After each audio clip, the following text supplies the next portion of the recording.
Life of বকুলে তোমাদের আবারও স্বাগত। আশা করি সবাই ভালো আছো, সুস্থ আছো আর খুব সাবধানে আছো। তো আজকে আমি একটা মাছ রান্না করেছি। মানে মাছটা কিছু স্পেশাল মাছ নয়, মানে আমাদের বাড়িতে এই মাছগুলো এখন শীতকালে সবারই বাড়িতেই আসে, মানে আমাদের মতন সাধারণ মানুষের বাড়িতে। তো আজকের মাছটাকে আমি একটু অন্যরকম করে রান্না করেছি। অন্যরকম করে আগে একদিন রান্না করেছিলাম, সেদিন খুব ভালো হয়েছিল খেতে।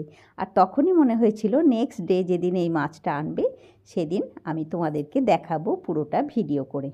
মানে বেশ একটু অন্যরকম করে রান্না, আর খেতেও বেশ অন্যরকম হয়েছিল। তো শুরুতে মাছ মানে চার পিসই এনেছে, চারটেকে নিয়ে ভালো করে ধুয়ে আর নুন হলুদটা একটু মাখিয়ে নিলাম। আর এই মাছটা না মানে একটু পেঁয়াজকলি দিয়ে রান্না করব। আগে যেদিন রান্না করেছিলাম সেদিনও খুব ভালো রান্না হয়েছিল খেতে। আর এই যে একটু নুন হলুদ মাখিয়ে এখন রেখে দিলাম আর কি, মাছটাকে একটু ঢাকা দিয়ে রাখা থাক। এদিকে আমি তেলগুলো ততক্ষণে গরম হয়ে যাক, আর তারপরে তোমাদেরকে আমি পুরোটা দেখাচ্ছি কীভাবে মাছটা রান্না করেছি। আর এদিকে পেঁয়াজকলিগুলো রেডি করেছি, এগুলো কেটে নিয়ে চলো মাছটা রান্না করব, সবটা দেখাবো।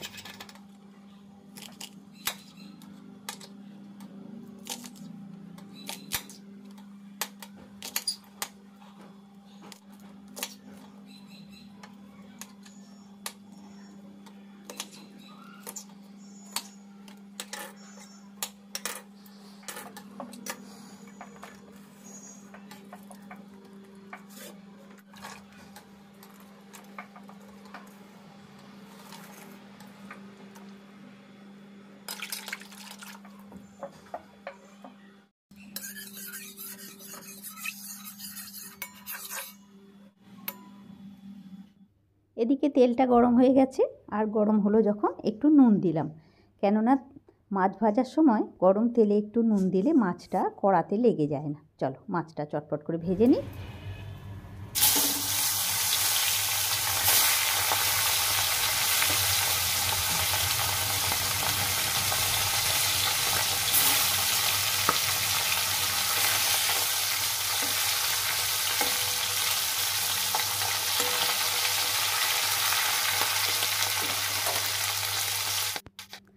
আর মাছ ভাজতে গ্যাসটাকে কিন্তু একদম হাই ফ্লেমে দিইনি, হ্যাঁ মিডিয়াম ফ্লেমে রেখেছি। তো এদিকে 3টে মাছকে শুরুতে ভেজে নিই, তারপরে আর একটা ভাজবো, কেননা একসঙ্গে 4টে দিলে দেখলাম সেই মানে হচ্ছে না আর কি কড়াটাতে, মানে অনেকটা তেল লাগবে, আর অতটা তেলে তো আমি মাছ রান্না করব না। তাই জন্যে শুরুতে 3টেকে ভেজে নিলাম, এবারে আর একটা ভেজে নিচ্ছি। আর এদিকে এই মাছটা ভাজা হোক, ওদিকটাতে চলো বাকি যা মশলা টশলা যা দেবো মাছটাতে সেগুলোকে রেডি করি। এতে পেঁয়াজগুলি তো ওদিকে কাটাই আছে, আর দেবো একটু সর্ষে বাটা। সর্ষে বাটা মানে আমি আর কি মিক্সিতে সর্ষেকে মানে জল দিয়ে খুব ভালো করে পেস্ট করে, আর জল দিয়ে পেস্ট করি, আর তাতে আর একটু নুন দিই, মানে একটু নুন বেশি করেই দিই আর কি। নুন দিয়ে এটা ফ্রিজের মধ্যে রেখে দিই, এটা আমার থাকে মাসখানেক, আমার থেকে যায় এরকম করে সর্ষে বেটে যদি আমি ফ্রিজে রেখে দিই আর কি। তো ওই জন্যে আমি বেটে রেখে দিই। অনেক সময় সর্ষে গুঁড়ো ব্যবহার করি ঠিকই, কিন্তু যখন সর্ষে গুঁড়ো ব্যবহার করি না আর কি, তখন এইভাবে সর্ষে বেটে রেখে দিই, আর সেটাই ব্যবহার করি। এই সর্ষেটা দেবো, সর্ষে বাটাটা দেবো, 2টো কাঁচা লঙ্কা, আর এই যে ধনেপাতা আছে ধনেপাতা দেবো, আর একটা টমেটো দেবো। টমেটোটাকে টুকরো করে একটু কেটে নেবো কুচি করে, মানে একটু ছোট ছোট করে পিস করব আর কি টমেটোটাকে। আর ওদিকে কিন্তু আমার আর এক পিস মাছ ভাজা হয়ে গেছে। এবারে কড়াটাতে চলো একটু কালো জিরে দেবো শুরুতে। কালো জিরেটাকে হাতে করে একটু ডলে নিয়ে দেবো, মানে কালো জিরে হাতে করে যদি একটু ডলে দেওয়া হয় যে কোনো রান্নাতে, তাহলে কালো জিরের যে একটা সুন্দর স্মেল সেটা খুব ভালো আসে। তো কালো জিরে দিলাম, আর 2টো কাঁচা লঙ্কাকে মানে পিস করে টুকরো করে মাঝখান থেকে চিড়ে কাঁচা লঙ্কাটা দিয়ে দিলাম। আর এবারে এটার মধ্যে ওই টমেটোটা দিয়ে দিলাম, কুচি টমেটোটা। হ্যাঁ, এবারে এই টমেটো আর কাঁচা লঙ্কাটা যখন একটু ভাজা হয়ে গেল, তখন এটার মধ্যে ওই পেঁয়াজকলিটা, ক্যাপসিকাম নয় পেঁয়াজকলিটা দিয়ে দিলাম। পেঁয়াজকলিটাও দিয়ে দিলাম। এবারে এইটাতে একটু নুন দিয়ে দেবো, যাতে পেঁয়াজকলিটা একটু তাড়াতাড়ি করে হয়ে যায় আর কি ভাজাটা। আর নুনও দিলাম, হলুদও দিলাম একটু, দিয়ে এবারে এটাকে একটু নাড়াচাড়া করে এটাকে একটু ঢাকা দিয়ে রেখে দেবো, না তাহলে খুব তাড়াতাড়ি পেঁয়াজগুলিটা বেশ নরম হয়ে যাবে আর কি। আর আমি একটু চাইছি পেঁয়াজগুলিটা যাতে নরম হয়ে যাবে, সেটাই চাইছি। একটু ঢাকা দিয়ে দিলাম। দেখো এই 5 মিনিট মতন ঢাকা দিয়েছিল, আর এখন কিন্তু গ্যাসটা সিমে আছে। তো 5 মিনিট ঢাকা দেওয়া ছিল। ঢাকা থেকে যখন এসে তুললাম তখন বেশ পেঁয়াজগুলিগুলো বেশ সেদ্ধ হয়ে গেছে, নরম হয়ে গেছে আর কি। আর একটু অন্যরকম করে এভাবে রান্না করেছি, আর খেতে কিন্তু খুব ভালো হয়েছে বন্ধুরা। এই জন্যেই বলছি, আগেও তো সেমভাবে একদিন রান্না করেছিলাম।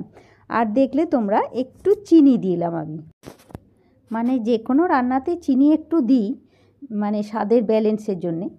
তো যাই হোক, চিনিটা দিয়ে চিনিটা মেল্ট হওয়া অবধি একটু নাড়লাম। তারপরে ওই সর্ষে বাটাটা যেটা রাখা ছিল সেটাকে একটু জল দিয়ে তো গুলে রেখেছিলাম, সেটাতে আরও একটু জল দিয়ে কড়ার মধ্যে দিয়ে দিলাম। এবারে এইটা বেশ একটুখানি ফুটে গেল, এখন দেখতে পাচ্ছ তোমরা বেশ একটু ফুটে গেল যখন, তখন এসে আমি মাছটা দিয়ে দিলাম। খুবই সিম্পল রান্না, বেশি কোনো ঝামেলা নয়, কিন্তু খেতে অদ্ভুত সুন্দর হয়েছিল খেতে আর কি মাছটা। তো এই শীতের সময় এসব মাছগুলো বা এই রকম করে রান্না মাছগুলো ভালোই লাগে খেতে আর কি। শীতের সময় এইভাবে মাছ রান্না কিন্তু খেতে একটু ভালোই লাগে। তো দেখো মাছ চারটেই আমি দিয়ে দিলাম। এবারে এটা ওই 5-7 মিনিট মতন একটু ফুটবে। হ্যাঁ, তো এখনও দেখো একটু ফুটছে। এবারে কিন্তু এখানে আমি একটু ধনেপাতা দেবো, আর একটু লঙ্কা গুঁড়ো দিলাম, একটু টেস্ট করে দেখলাম একদম যেন ঝাল হয়নি আর কি। আর রান্নাতে একটু ঝাল না হলে ভালো লাগে না বলো। তো এবারে মাছগুলোকে আমি একটু উল্টে দিলাম, উল্টোপাল্টা করে দিলাম। একটা দিকে হচ্ছিল, আর ওই জন্যে একটু উল্টে দিলাম আর কি। আর দেখো একটু ধনেপাতা দিয়ে দিলাম, একদম ফ্রেশ ধনেপাতা কুচি করে দিয়ে দিলাম। আর দেবো 2টো কাঁচা লঙ্কাকে চিড়ে, আর কাঁচা সর্ষের তেল। কাঁচা সর্ষের তেল না দিলে তো মাছের ঝাল হবেই না বলো।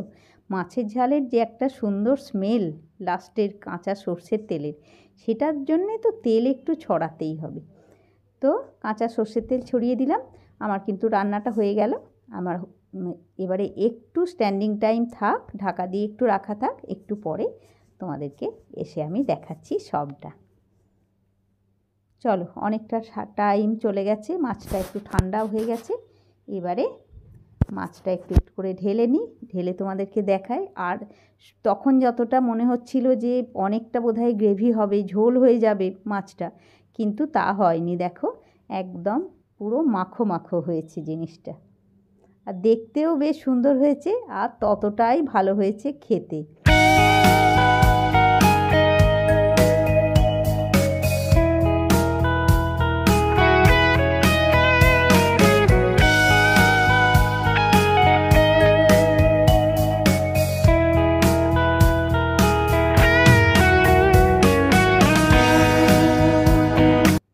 কত সিম্পলভাবে আর কত সহজে এই মাছ রান্নাটা হলো তোমরা দেখলে, মাছের ঝালটা। তো অবশ্যই এরকম রান্না করে তোমরা খাবে। হ্যাঁ বন্ধুরা, তো আজকের মতন টাটা বন্ধুরা, নেক্সট ব্লগে তোমাদের সাথে আবার দেখা হচ্ছে। আজকে ব্লগ যদি ভালো লাগে অবশ্যই একটা লাইক করবে, কমেন্ট করে বলবে, আর সবাইকে অনেক অনেক ভালোবাসা দিয়ে আজকের মতন টাটা বন্ধুরা। দেখো কত সুন্দর দেখতে হয়েছে, একদম অন্যরকম খেতেও হয়েছে, দেখতেও ততটাই সুন্দর হয়েছে।